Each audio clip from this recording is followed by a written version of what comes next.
Hello, and welcome to Miss Kriss's class. Today we'll be learning about the Boston Tea Party. Make sure you have a pen and paper out in order to take notes, as you will need them for our class discussion tomorrow. Alright, let's begin. The Boston Tea Party was a political protest that occurred on December 16, 1773, at Griffin's Wharf in Boston, Massachusetts.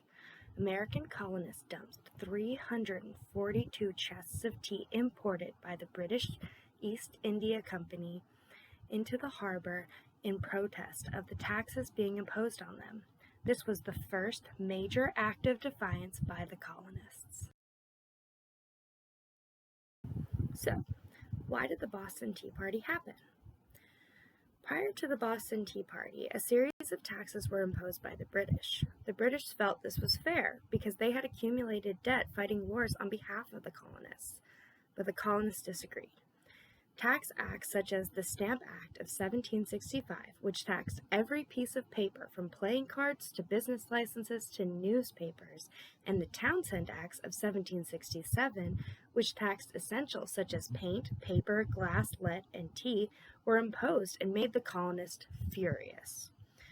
Their argument was that it was unfair that they were being taxed without having any representation in Parliament, the governing body in Britain.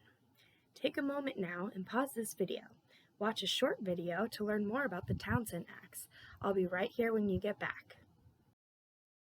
Welcome back. So, eventually, Britain repealed the taxes it had imposed, but decided to keep the tax on tea. The colonists continued to feel this was unfair, so they boycotted tea sold by the British East India Company and smuggled Dutch tea in to drink instead. This left the British East India Company with a tea surplus, or too much that wasn't being sold or used, and they faced bankruptcy. Bankruptcy would mean the company was out of money and would no longer be able to operate. British Parliament attempted to save the British East India Company in May of 1773 by allowing them to sell the colonists tea at a lower cost despite the tea being taxed. It is important to know that the colonists boycotted the British tea in protest, and the fact that they were now spending more money on smuggled tea was irrelevant. The colonists wanted it to be clear that they would not support taxation without representation, and that is what the tax on tea represented to them. Take a moment now to pause this video and watch a short video to learn more about the tea tax. I'll be right here when you get back. Welcome back. So what actually happened? On the morning of December 16, 1773, colonists convened at Griffin's Wharf and the surrounding streets and voted to refuse to pay taxes on the tea that had just arrived or to allow it to be unloaded. The British-appointed governor, Governor Thomas Hutchison, refused to allow the ships to leave, demanded the tea tax be paid, and that the tea be unloaded.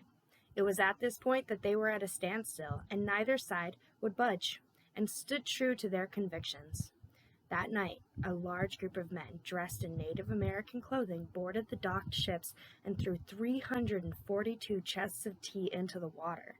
It took nearly 3 hours for more than 100 participants to empty all of the tea, which would cost nearly $1 million today.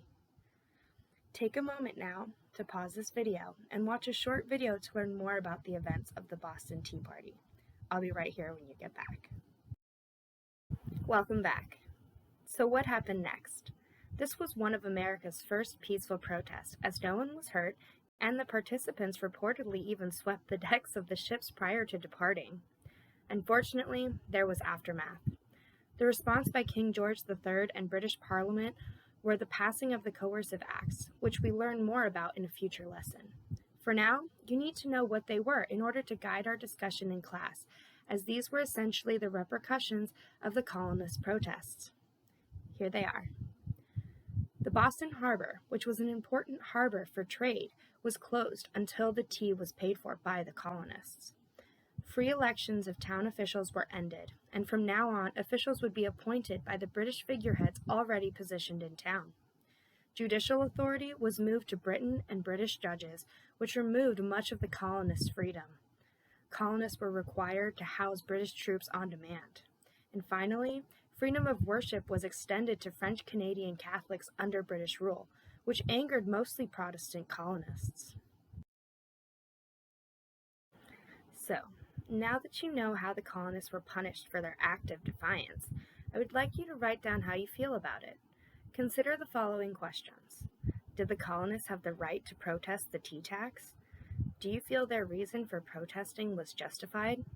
Do you think all or some of the punishments the British imposed were justified? Why or why not? If any, which ones? Do you think the colonists would still have protested if they knew these punishments would be the result?